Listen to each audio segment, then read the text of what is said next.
and this is where I guess where it counts, is to me that means that we go over things in great detail, but not just the incident itself. Ultimately, whether it's to you or to somebody else, because basically it all began in Washington State, that is, that's where I was living, that's where I grew up as a kid, and that's where I grew up as a young man, and those kinds of images, impulses, and behaviors which ultimately led to the violent behavior, occurred, if you will, in Washington State. That the kind of broad understanding that I'm looking for is going to come,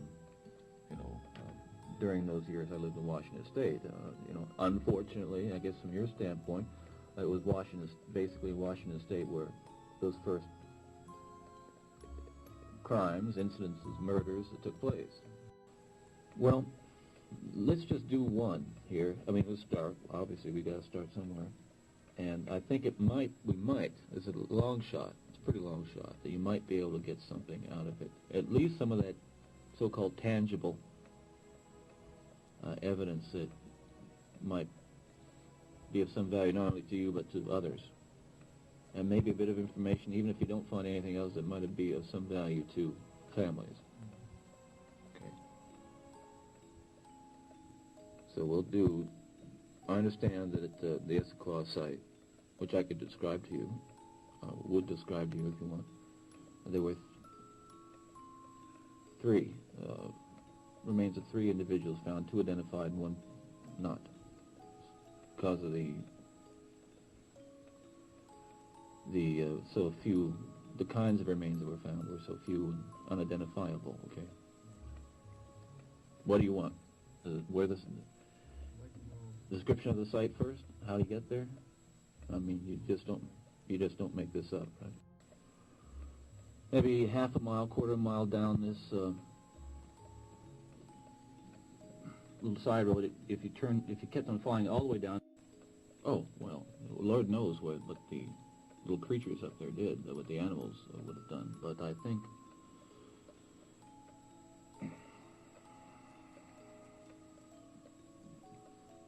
well, let me start with one. Let me start this way. The unidentified remains. This is where I'm a little bit. The presence of the officers down here is a little bit unnerving. Some of this stuff I don't mind talking about, but because they wouldn't know from Adam. But names, I can write it down, or I can whisper it to you, or whatever. I just don't want the police getting any kind of names at this point. Well, can you hear that? I can hear it, yeah. Okay. I just said that the Hawkins girl's head was severed and taken up the road about 25 to 50 yards and buried in a location about 10 yards west of the road on a rocky hillside. Did you hear that? Mm-hmm. Yeah, but not anything you would have found that I know of. If you would have found damage to the head. The jaw in particular probably broken.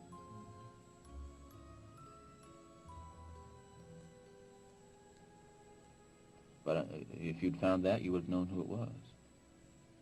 But anyway, I don't know. Right. Is there any reason you asked me that question? I was moving up the alley.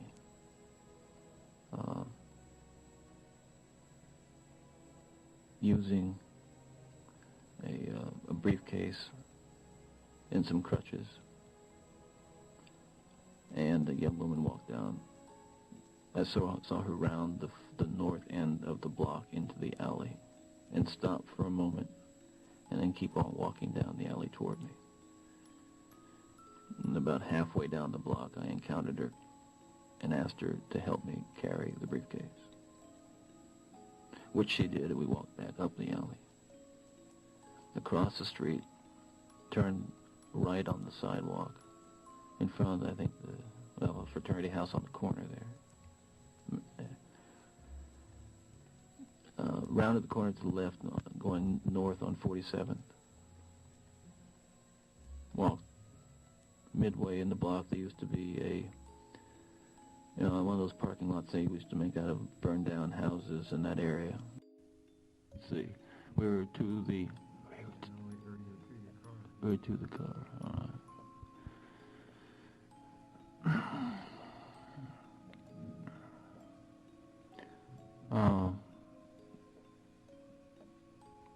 And basically, when we reached the car, what happened was I knocked her unconscious with the crowbar. Where do you have that? By the car. Outside? Outside and back of the car. Did she see it? No. No.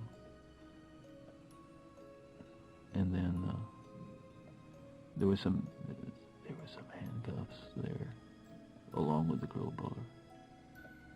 Along with what? The crowbar. Yeah. And I handcuffed her and put her in the passenger side of the car, and drove away.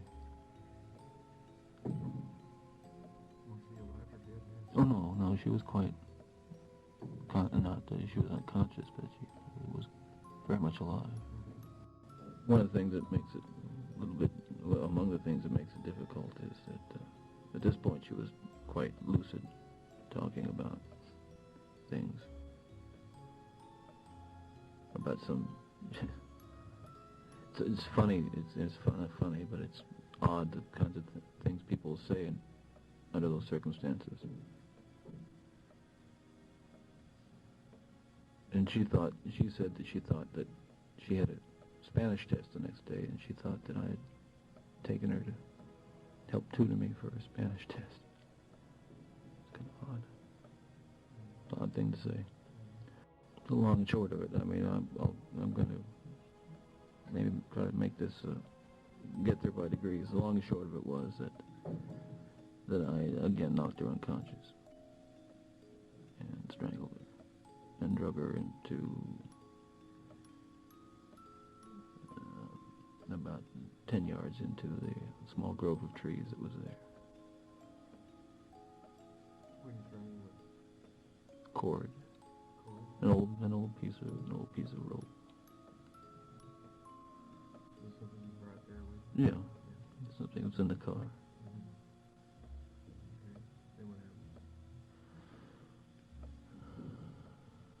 Then what happened? Then I packed the car up. By this time, it was almost dawn. It's just about dawn. The sun was coming up. And I went through my usual routine. I went through this routine where I was just absolutely, I would go through this, but on this particular morning, I was just absolutely, again, just shocked, kind of scared to death, shocked, horrified and I went down the road throwing everything that I'd had, the briefcase, out the window, throwing the briefcase, the crutches, the rope, the clothes, just tossing them out the window. This was just, I was in a sheer state of panic, of just absolute horror, It's like, at that point in time, this consciousness of what has really happened is like, you break out of a fever or something. That is. And so I drove north on 90, then northeast on 90. At some point throwing articles out the window as I went, articles of clothing, shoes, etc. When did you remove those? What? The shoes, clothing. Well, after we got out of the car, initially. Okay. Well, I skipped over some stuff there, and we'll have to get back to it sometime, but I don't feel, it's just too hard for me to talk about right now.